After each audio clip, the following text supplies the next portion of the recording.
Last year, we managed to raise £120 for Iris's Cats in Need, a UK-based charity that takes in cats and looks after them, even newborns, which is great for a rescue centre. This year, however, I want to raise money for the Battersea Dog and Cat Rescue. How can you participate? Donate your donation to my PayPal. I will then screenshot your payment, censor out your name and photo, and post it in a Twitter thread, which will be linked in the description below. This ends November 1st, so if you have a spare pound or dollar, it would be appreciated to going towards this charity.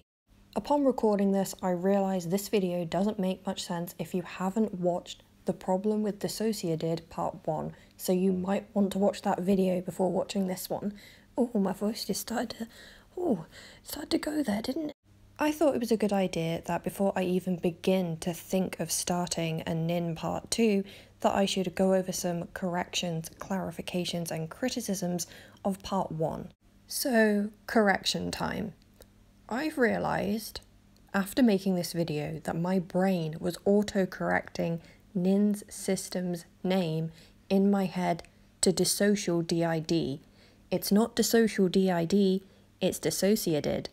This misconception, in the fact that I cannot read in my secondary language, basically led me to, at the very beginning of the video, refer to dissociative identity disorder as dissocial identity disorder because I was so focused on not mixing up Nin and Nan's names, so that misconception, that misread, slipped through and I got the disorder wrong. However, when I wasn't focusing on confusing Nin and Nan's names because I wasn't mentioning Nan anymore, I then later on continued to say dissociative identity disorder.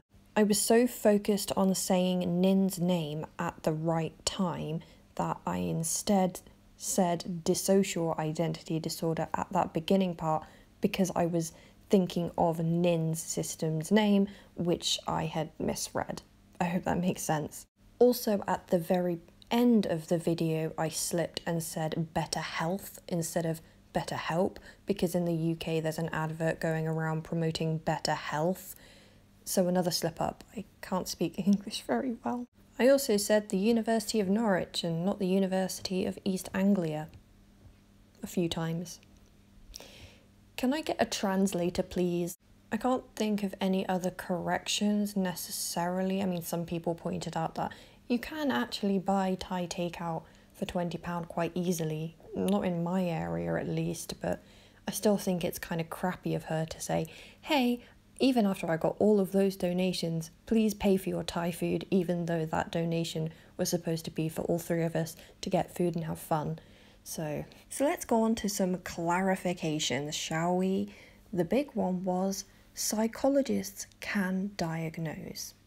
Not in the United Kingdom. People were commenting this, not realising that I was specifically talking about United Kingdom psychological practices. I started to get messages from United Kingdom-based viewers worried and upset that they had gone about their diagnoses the wrong way, when that's not true. The only people who can diagnose complex mental health disorders are psychiatrists in the United Kingdom. Let's go on to the job section of the gov.co.uk website and have a look, shall we? Psychologists study people's behaviour, motivations, thoughts and feelings and help them overcome or control their problems. Now, on these pages of the job sites, they have a short what you will do section. There are many different types of psychologists, but you will notice one thing in the images that we'll put on the screen now. None of them have the word diagnose in that section. Let's move on to the NHS website. Now, the NHS website lists two specific kinds of psychologist. This is a counselling psychologist. Again, you will note the distinct lack of the term diagnose. They also list another one, which is a clinical psychologist, but we'll jump back to the gov.co.uk website just to check this one out to see what they say. Clinical psychologists help people deal with mental health issues, phobias and addiction. And yet again, no mention of diagnosing anyone in the job section. If you're staying on me with this one, we're going back to the NHS website to look at clinical psychology this time. And again, look at the lack of diagnosis in that description. I could go on to show you the gov.co.uk and NHS summaries and explanations of therapists and psychoanalytic therapists, but I don't have all day. But do you know the job that does mention diagnosing people?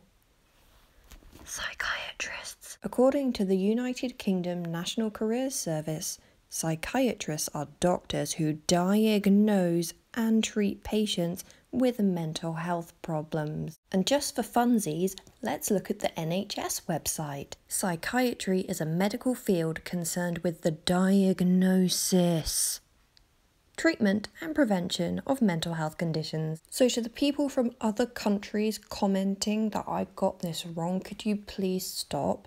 Because you are worrying my UK viewers thinking they could have simply just gone to a psychologist to get diagnosed, when no, I was correct. Only psychiatrists can diagnose. Another clarification that is quite a silly one for me to make, but some people genuinely think this.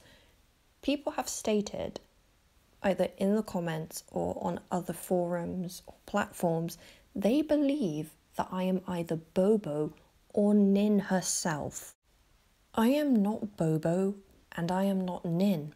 I am neither of these people. This isn't for the people who think we simply sound similar or we sound alike. It's for the people with a tin foil hat conspiracy theory, thinking that this is Bobo, which would have meant that Bobo in 2019 would have made a channel to eventually lead up to making a video on Nin.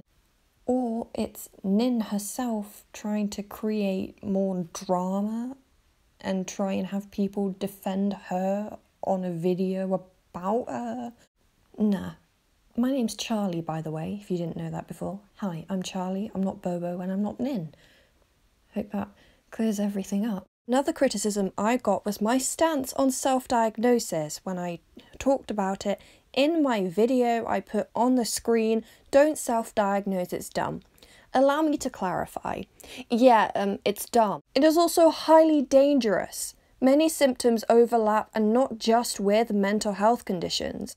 Hallucinations, which are associated 70% of the time with schizophrenia, as we learnt in my video, can also be caused by brain tumours. If you think for a second I'm going to advocate for self-diagnosis when it could be caused by something else, like the example I just gave of a tumour which could turn out to be cancerous, you are mistaken. And for people paying attention to that text on the screen, you might have also noticed that in the cards there was a video about my perspective on self-diagnosis, explaining in full the reasons people diagnose themselves and the pros and cons of this.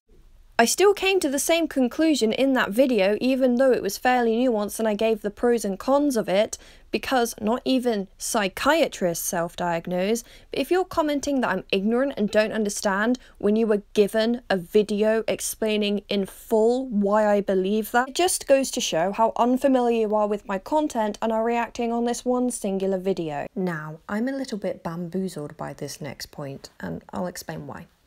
My problem with Nin and BetterHelp isn't that she initially partnered with BetterHelp. It's that she never made a statement on BetterHelp. She just left the link in all of her videos and never explained why BetterHelp might not be such a good and credible place to go for help. I'm bamboozled because when I was researching for the problem with DissociaDID Part 1, I clicked the link and it worked. It no longer works. I wonder why that is. I am really wishing that I did a video recording of me clicking that link. Alas, I did not have the foresight, so you can take my point or leave it. Maybe I have a false memory of it working. I may be gaslighting myself on that, but who knows? But I am still yet to see a statement about BetterHelp from Nin. So my clarification on that front would be that I'm not mad that she partnered with BetterHelp. It's more that she never denounced BetterHelp and the link was still active. I don't know when it became inactive. I'm confused. My next clarification is, and I can't believe I'm saying this, I'm not mad that Nin isn't a good hostess. I'm mad that she left someone who has a DID like her, who was vulnerable, alone, in an unfamiliar environment from 7 to 8 o'clock at night, and then would get up in the morning and step over them like they were a piece of furniture. It's negligent. I'm not mad she didn't cook her a 3-course breakfast. I mentioned that and put that photo in to slightly lighten the mood because I was about to go into some darker aspects of Bobo and Nin's relationship, but I am not mad that she didn't cook for her. I thought there was a hint in the fact that I said, maybe I'm more upset about this than I should be, but maybe I wasn't clear enough and I'm sorry, but just to clarify, I'm not saying that to be a good friend you have to cook them a fry-up in the morning, every time. The first criticism is that universities can and do discriminate against people with mental health conditions, and I can concede that I worded it in a very absolutist sense. My problem is that I don't have any evidence to suggest that Nin was in fact denied re-entry based on mental health. I don't think 2 statements that she has made is enough evidence to make a sweeping generalization about an institution. I'm going to need some evidence and proof, and no, Nin doesn't have to make a civil or legal case against the university, but that would definitely help with the credibility of her claims. UAE was a university that I was considering attending, and from what I've heard from previous students and people who currently study there, they are really supportive of mental health. People were arguing that the attempt that she made would have been the reason for her denial of re-entry, but that is not discriminatory. That is part of the policy. If you are a harm to yourself or others, you may be denied entry or re-entry. That is a concern for one's own mental health and other people's mental and physical health. In that case, her mental health condition would not have been the basis of her denial of re-entry. It would have been the likeliness of harm. Then there are people who are claiming that I made this video for subscribers, views and money. I thought this video would flop to the point where I left in the mistakes that I have previously mentioned because I thought it wouldn't do well anyway. So why bother correcting minor mispronunciations and misreads if not many people are going to see it? And then it hit 50k views and FML, am I right? And then there are people who are claiming that I am, or that the video is, cyberbullying, stalking, harassment and slander. The thing is, within the United Kingdom, again, these are legally protected terms. They are legal terms, which implies criminality. I've actually made a video already on YouTubers using these terms incorrectly, and you can watch that video if you want more. But to sum up, within law there is an actus reus and a mens rea. An actus reus is an action, the mens rea is intent. Those 2 things must coincide in order for a crime to have been committed. For many of these things, my actus reus, my action, must constitute harassment or bullying, but it has to have an intent behind it. I must to intend to harass or bully, which isn't true because I've made three disclaimers to my audience not to go after Nin or anyone mentioned in the video. I mentioned it at the beginning, at the end, and in the pinned comment. As for slander, it needs to have the mens rea of malicious intent to harm a person's reputation. That would mean I would have to have the intent to skew this information. However, I have presented it to people, explained it, and given you the option to go and find the context of it for yourself, meaning my intent was not to slander. Therefore, that falls flat. As for stalking, this was all public information posted by Nin herself, either on her Facebook or elsewhere, and anything else was posted by the people themselves. For example, Fragmented Psyche posted their messages in a public Discord. It's not like I'm breaking into Nin's house at night and reading her diary.